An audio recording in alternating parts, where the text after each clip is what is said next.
Nigeria is stuck with leaders who can move this country forward.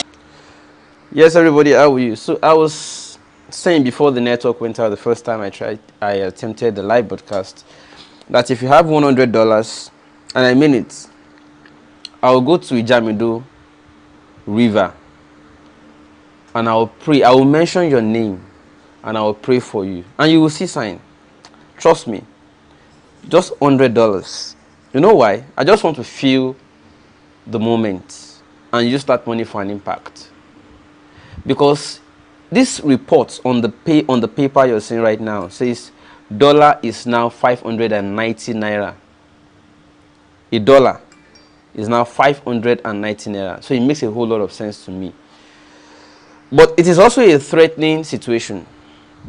So we must have our minds on these implications, that dollar is 590 and it is also resulting in massive job cuts, because your purchasing power when you have naira and you are living in Nigeria is just too low. Consequent upon that, you really can't do much.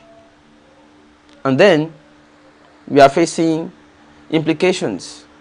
Jobs are going to get cut. A lot of companies are also going to leave. Daily Times. Buhari inaugurates Dangote's 3 million metric tons fertilizer plants. I'll tell you the implication of this also shortly now, but I'll come back to it. Just hold on. In Anambra State, the new governor who has just been sworn in, Soludo, has exposed that about 100 billion naira debt was left for him, and the person who left the debt was running away. There are questions, so that we don't just end up being sensational. We must ask real questions. What were these debts used for? Were they for infrastructural projects? And are these projects there for anyone to see easily?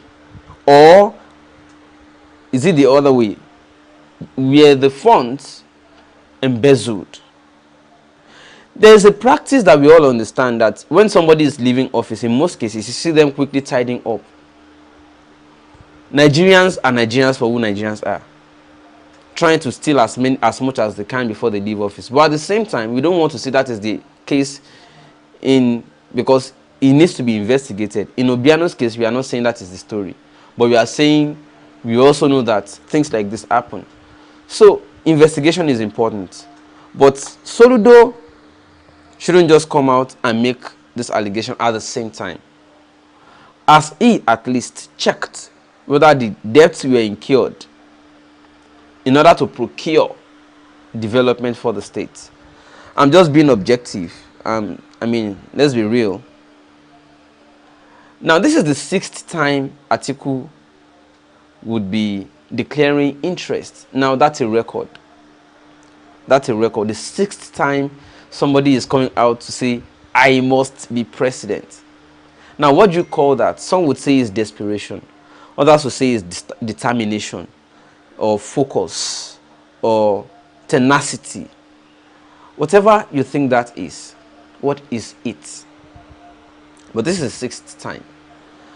Now, let me come back to Buhari sees increase in FX inflow, food production, and jobs.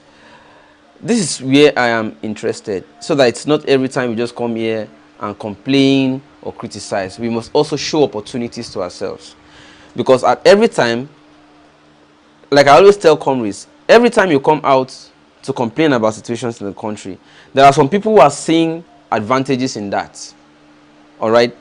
And I'm not trying to say we must all be, but see, the next destination, the next home destination, the next industrial destination in Lagos, in West Africa, is Ibejuleki. It has opened up.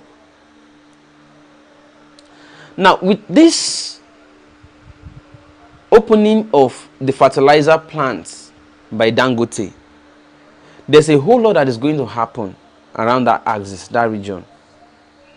Now, let me reveal to you that people are going to need homes there. people are going to need services in that area, because the moment they start employing, and they're also still going to open, there's also free trade zone there. There are still other companies opening up there. There's golf course there, beachfront, and a whole lot of things. In fact, they're opening petrochemical plants there very soon. What this means is that services will be needed. So people are creating employment, including houses will be needed. And a lot of people will be looking to build houses there. So that is why I want to expose this opportunity to you.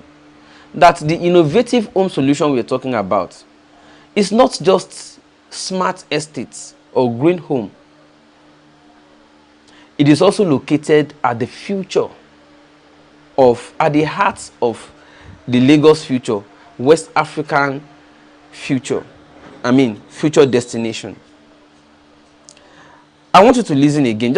We need to keep reminding ourselves so that we can continue to understand the benefits involved in this innovative solution.